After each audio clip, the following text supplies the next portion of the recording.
here. I want to give you my witness and tell you what God has shown me in life. Sometimes in life we are faced with experiences that we ask God, why? Why me? What did I deserve to get all this pain? Over the years, I have learned that everything happens for a reason, and that we must trust God. He will pull us out of the darkness and into the light. I was born into a great family. I have an amazing mom. She is my best friend, and I love her so much. I know God especially picked her to be my mother. I also have 3 older brothers. They are my rocks and are always there for me. My dad passed away when I was 11 years old, but I know he loved me so much. I am also blessed to have grown up with the pastor in my church, being very close to my family. He is like a second father to me. I couldn't imagine my life without my family. When growing up, I was your typical crazy child. I was very active and very energetic. I still am very energetic. I did gymnastics. I swam all the time. I loved to dance. And I hung out with my friends and family. My faith, growing up in a Catholic household, my faith has always been very important to me. On the very last day of kindergarten, I started to feel sick. The following month, I spent in and out of doctor's offices trying to figure out what was going on. They couldn't figure anything out. I was vomiting constantly. I had very little strength to do anything. I looked like one of those starving children that you see on TV with their thumbs sticking out of their body. It wasn't really pretty at all. My parents and I were sent to Johns Hopkins Hospital where I was diagnosed with a brain tumor. This type of tumor is very common in children, but back in 1995, the death rate caused by this tumor was very high. At age 5, I underwent my first brain tumor surgery. After 12 long hours in surgery, my doctors came out saying it was successful and that the tumor was gone. I slowly recovered and I began living my life as normal. 2 years passed. A routine MRI showed that the tumor had come back.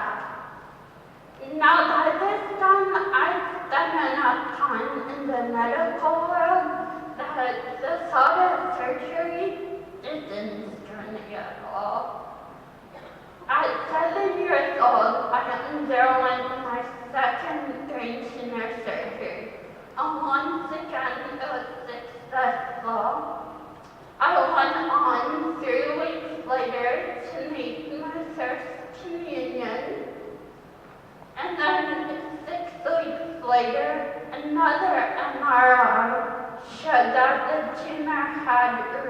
different. Same size as it was before my surgery.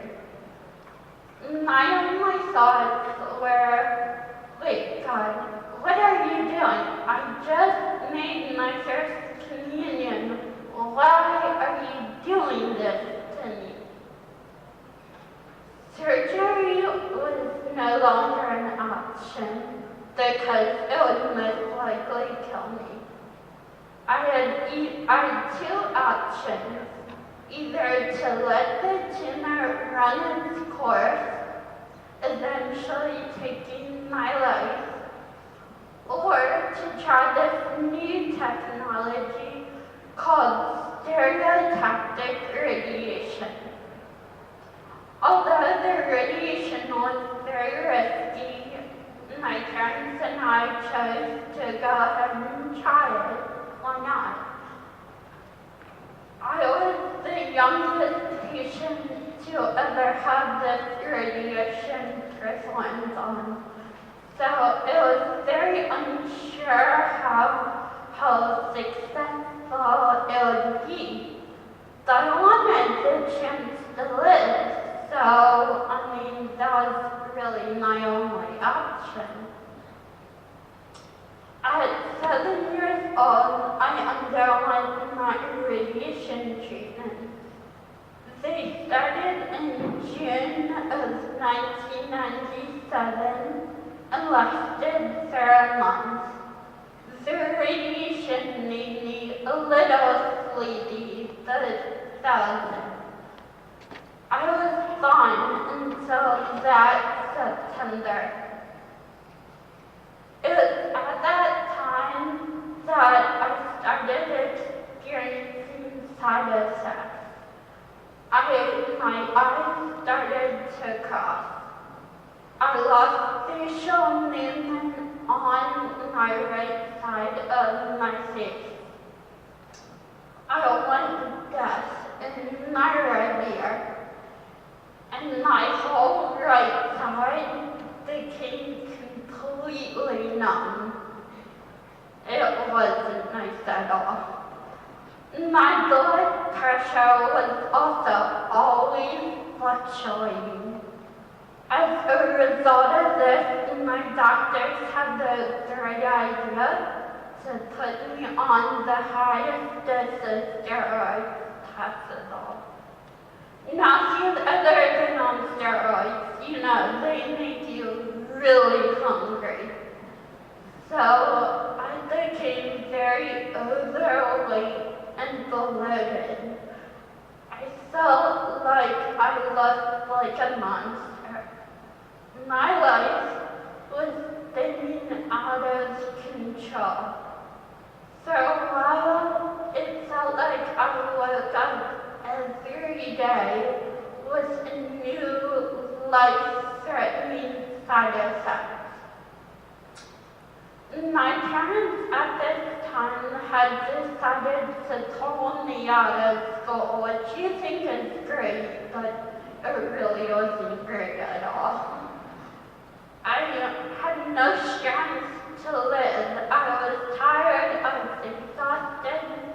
I didn't know what was going on with my life. I spent days at the doctor's office trying to figure out what was wrong, but no one could help me at all.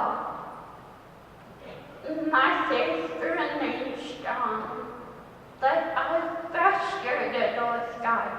I didn't understand why He was doing this to me, and at such a young age. One night, I woke up in the middle of the night to a man standing in my bedroom. He said, "Come to me," as he motioned towards me. I later realized that this man was Padre Pio. Now there's been talk of Padre Pio, so some of you know who he is, but just to refresh your memory. Puleo was a monk from the late 1800s.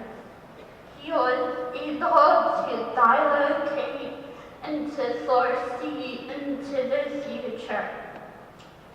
He had been blessed with the stigmata, the wounds Christ suffered on the cross. He truly believed that suffering was a crucial part of life, and that it is through suffering that we become closer to God. So I was kind of freaked out by all this, and I ran into my parents' bedroom saying, "Mom, there's a weird man standing in my bedroom." The next day, I was visited by the pastor of my church.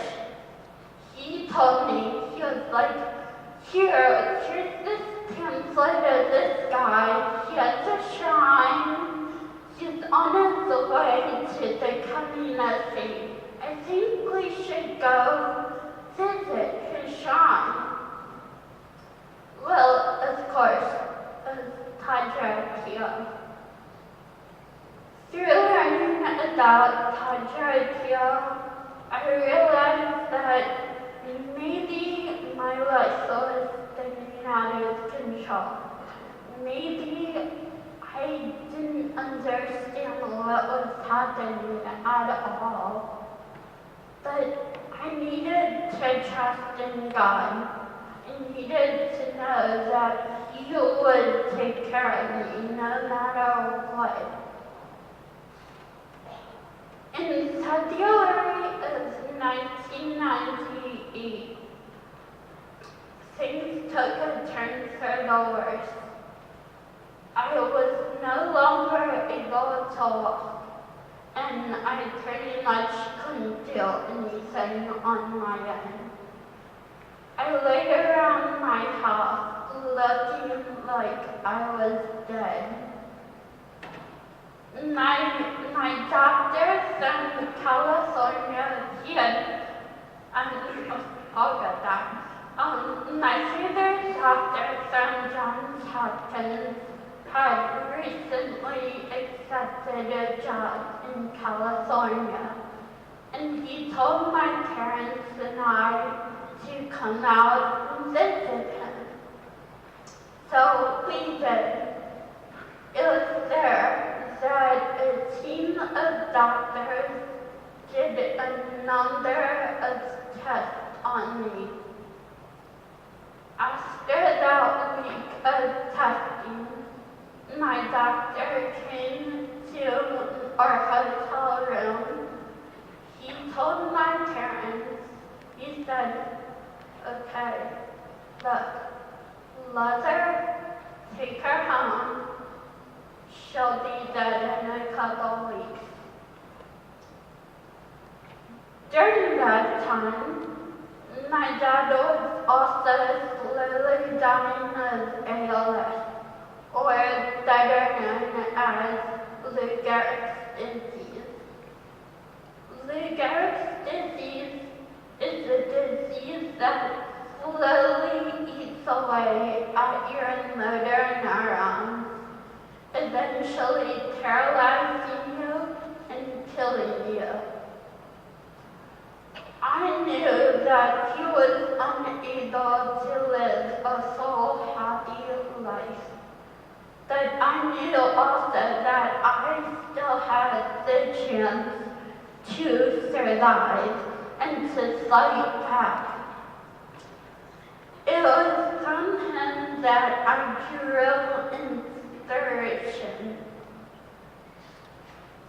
So, after returning home from California, after getting that so fantastic news, my parents started to hire at-home therapists to work with me.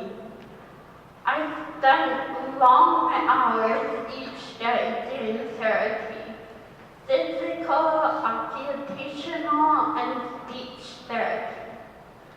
I retaught myself to walk and to live again. I worked hard for everything I got. One night, I told God, I was like, okay, look, God, I've done all I can right now. You gotta do what you can. If you want me to live, I'll live. But if you want me to die, I'll die. It was at that moment that I placed complete trust in him, and I have never looked back. So, here I am, almost 16 years later. I'm a senior in college, and I love my life. I don't want to graduate at all, since I love it now. But at the same time, I'm so excited to see what my future has in store. I know everything happens for a reason, and you'd be surprised what God has in store for you. Yes, maybe I had to live my childhood watching my dad slowly die. But now my mom is remarried, and my stepdad is pretty great. He adores me, and he's a great cook. He has got so much joy and life into my family that was never there before. God really has a plan. We may be experiencing pain right now, but the greater good is yet to come. It is human nature to ask why. Why are you doing this, God?